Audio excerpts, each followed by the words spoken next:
Have you ever tried your jollof rice without chicken stock? Wow, then this is a beautiful example. Welcome to Winning is Winning, where we dish out healthy recipes for our little one. So today, unique mom put me to the task and said she wanted to see how I make my jollof rice, and voila, who am I not to answer? So here are the list of ingredients we use. We have our rice, definitely. We have our tomato mix, and in the tomato mix we have tomato, of course, pepper, more of bell peppers, red bell pepper, ginger, garlic, and of course onions. So now we have our rice, tomato mix, tomato paste, onions, garlic, and ginger, and of course oil. Do you use olive oil to cook your jollof? Wow, I use olive oil for everything. In fact, olive oil is the only oil I have in my house.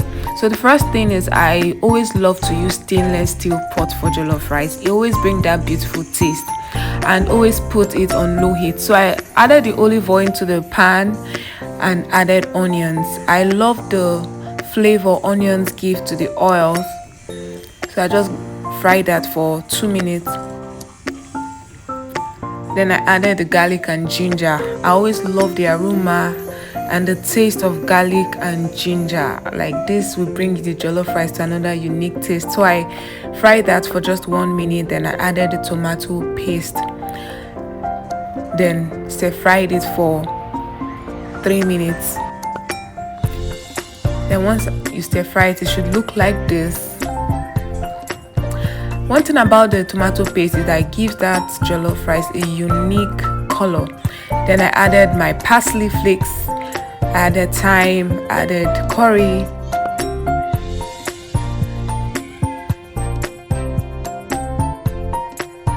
and of course salt to taste.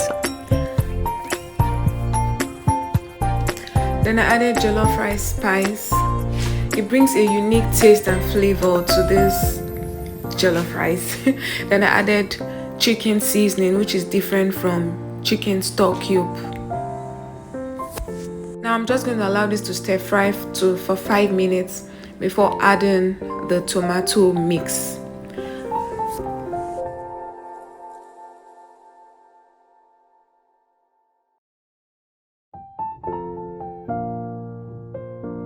I've allowed it to fry for 5 minutes. I added the bay leaves.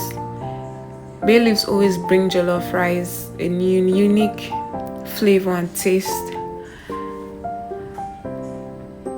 Then I added the seasoning, chicken seasoning, which I said is earlier on is different from chicken stock, and also is free from MSG that you may be afraid of. So I stir fried it for 5 minutes before adding fresh parsley. You make sure it won't burn. That's why I put the heat on low heat so it won't burn. Then I added the rice. I already washed it thoroughly with salt and water, and I just mix it together.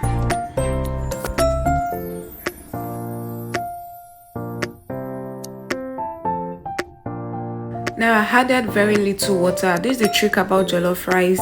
Jollof rice is more about steaming. You wouldn't want your jollof rice to be soggy.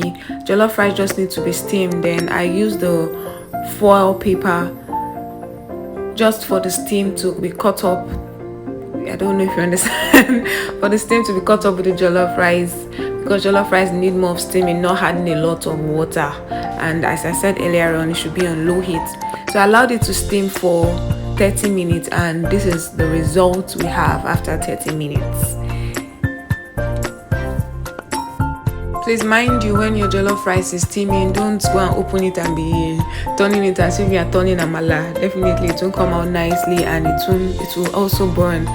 So it's already ready. I just wanted it to steam more, and I added tomatoes and onions, of course, just for another unique taste to make it even crunchy. I always like fresh onions in my food. I don't know about you, but you can totally skip this part. And voila, I just turn it, and I love the colors. Like, the color is just giving me vibes and giving me life.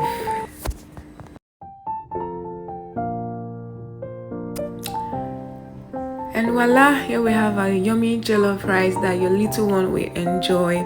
I hope you enjoyed this recipe as much as I did, and I hope I was up to the challenge. If you did, please don't forget to leave a thumbs up, don't forget to like, share, and subscribe if you haven't already done that. And what's a jollof rice without a peppered protein, beef, chicken, or even goat meat? We love you. See you in the next video. Bye.